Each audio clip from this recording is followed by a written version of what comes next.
Right, I'm back. One final shuffle, 3 more shuffles, and then I'm going to pull the card. And basically I want to know what is going to happen to Matt Hancock. What is the outcome of this as regards Matt Hancock? Lots of questions to ask about this, isn't there?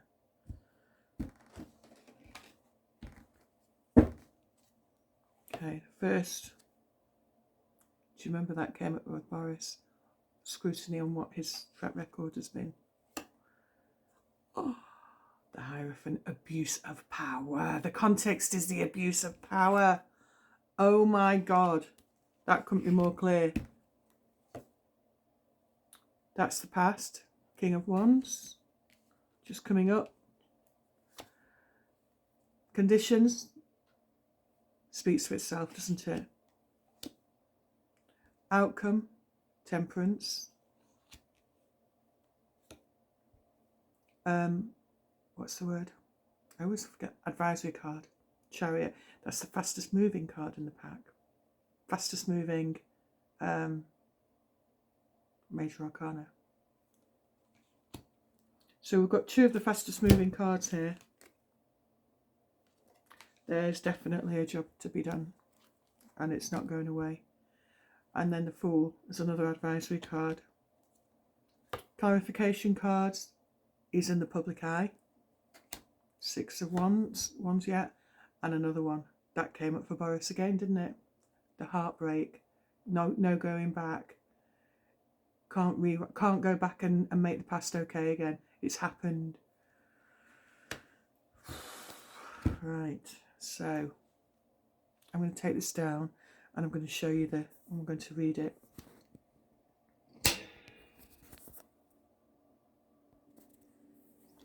So this is how it's looking. These are the cards that fell out. This card also is represents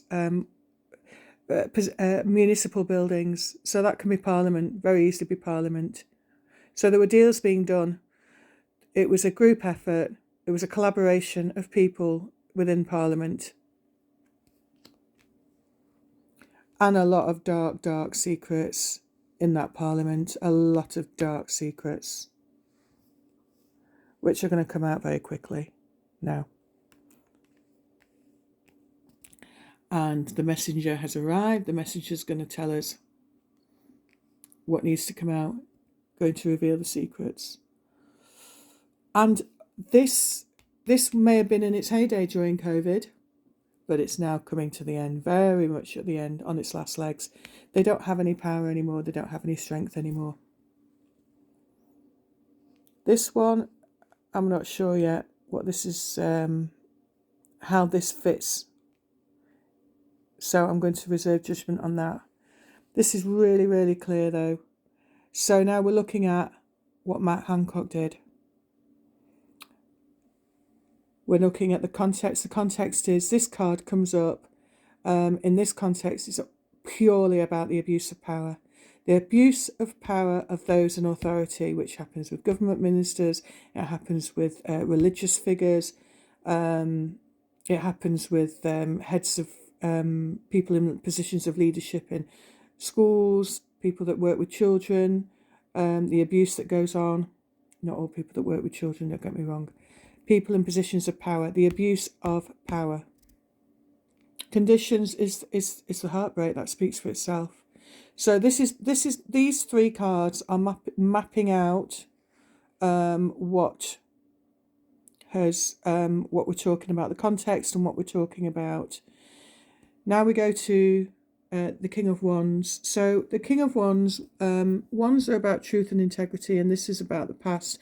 We're not talking about the far past, we're talking about the immediate past. So there are people now in leadership positions that actually want the truth to come out, and they're quite solid with that. And I think there's somebody overseeing this. The King of Wands oversees projects. They're kind of like, they have the ideas and then they delegate for those ideas and projects to come to fruition. and wands signify new life, new ideas, new projects. So there's a new form of overall leadership going on somewhere, not necessarily with the present government ministers, not necessarily with King Charles, but there's a new what's the word? There's a new leadership basically overseeing things. That's what this is. And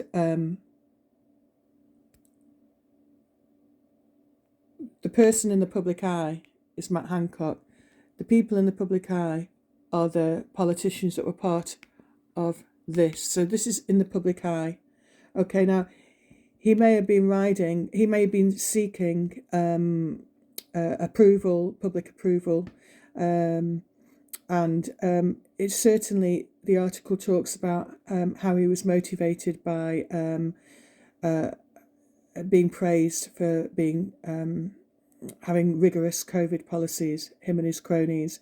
So this, I think this is him previously riding the in public, looking the arrogance, the aggrandizement of the man, and those that were part of that, the government policy and part of the parliamentary decisions. So I see this in this instance. Normally this is a victory, but I see this more as he can also be very arrogant, and this is can be a card that expresses the ego, the arrogant ego. This is what they're looking for: public accolade for being tough on COVID and pats on the back. That's what he was hoping for. But the reality is this. The reality is that Project Fear has put people in this situation where there's no going back. There's absolutely no going back. When you've lost somebody as a result of COVID, when you've lost somebody as a result of them committing suicide because the bombarding of the media put them in a state where they didn't want to live anymore, and they go and kill themselves, you can't bring those people back. So the way it was handled has caused these cups of love is now turned to heartbreak, too much heartbreak for those that were left, those that are grieving the loss of their loved ones. That's all they can see. So this person here represents either a collective of people or one person overseeing it all, but certainly a new kind of leadership, because ones are about truth and integrity. Now then, the outcome, temperance. I see this as an attempt to heal. I see this as an attempt to also temper the impact of what the media was like, to bring some balance back into media, what the public are told by the media. I'm going to switch off and come back. We're on 8 minutes 30 now.